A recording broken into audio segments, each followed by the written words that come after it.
Alisin niyo ang anumang samaan ng loob, galit, pag-aaway, pambubulyaw, paninira sa kapwa, pati na ang lahat ng uri ng masasamang hangarin.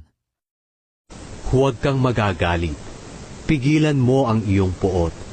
Ni huwag kang mababalisa, dahil ito sa iyo ay makakasama.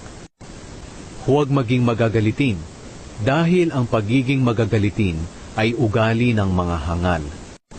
Sapagkat ang galit ay hindi nakakatulong sa tao para maging matuwid sa paningin ng Diyos.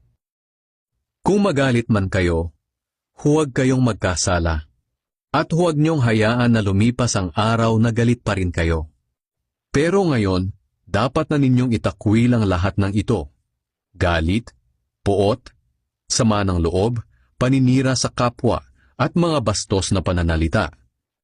Sa halip, maging mabait